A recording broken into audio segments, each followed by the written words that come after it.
It's got to be better here in 19 for Florida State. Mark Rogers TV, the voice of college football, running down the Seminoles position by position.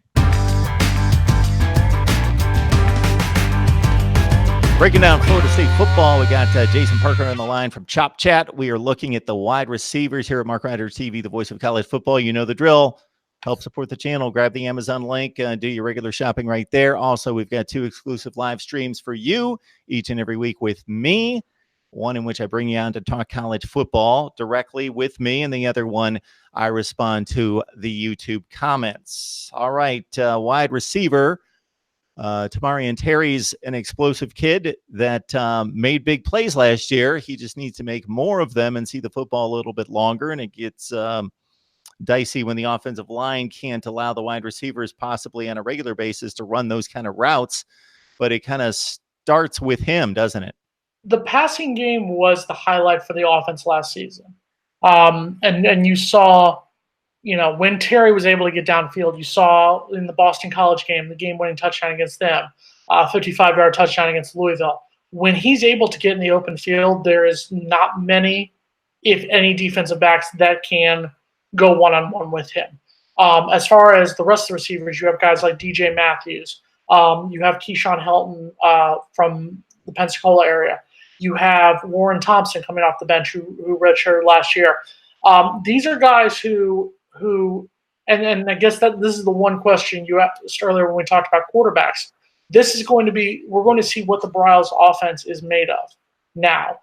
Because you saw in the spring game, these guys were able, when they're open, when they get deep, these are guys who are able to make plays. Can they do it against other defenses? Can they do it against Boise State in the opener? Can they do it against Clemson on October 12th? If they can, if you get Terry open one-on-one against almost any defensive back in the country, I'm going to put my money on him.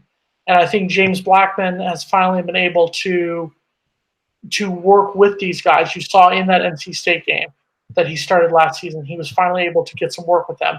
And that was in an offense under Walt Bell, who's now at UMass, that was light years different from what you were going to see from Briles. So that's going to be the big thing, is these guys, can they get open? The other thing to me, if you want to look at the receiving core, is at tight ends. I think Trey McKitty is going to be a name to watch out for at tight end. He's going to be somebody who came in highly regarded, highly recruited, and so far, he'll be a junior this year, and his first 2 years has kind of been hot and cold. If he can be the tight end that they need, if he can be the tight end both as kind of a, I don't want to use the term sixth offensive lineman, but as both a de facto offensive lineman and somebody who can bail Blackman out if the offensive line does struggle like they have the last couple seasons, I think FSU will be fine with the passing game. So Terry at 21 yards per catch, 35 catches, 8 touchdowns. The ratio there is remarkable. You get past that, and obviously, you correct me if I'm wrong, but typically a guy like that isn't going to be a 90-catch guy. He's going to be the guy that catches 3 or 4 a game, and 2 of them are hopefully game changers. And he's going to give you the 4 catches for 95-yard kind of games. And you're going to need some production consistently, drive after drive, from some other guys. Maybe I'm overestimating the contribution and therefore the loss of Nooney Murray, because the big games stick out in my mind as a non-Florida State guy, a guy that watches the 6 or 7 games a year that matter. But of course, the Orange Bowl stands out as a huge game for him, and a few other highlighted games. But he did catch 54 and 3 touchdowns last year. So what do you lose with him? To me, and I was always a big fan of Murray from the time he came onto campus. The thing was, Murray had a monster last half of the 2016 season. The Clemson game, the NC State game, Florida game, and then, like you said, that Orange Bowl, massive performance in the Orange Bowl, catching the game-winning touchdown and whatnot. So it was kind of, in a lot of ways, it was the same way Cam Akers was in his first year. You had Murray, who had a monster end of the season, and people thought, oh, this is what we're going to continue to see. I think that the loss will hurt as far as the leadership area, because I think he was the leader of that receiver group.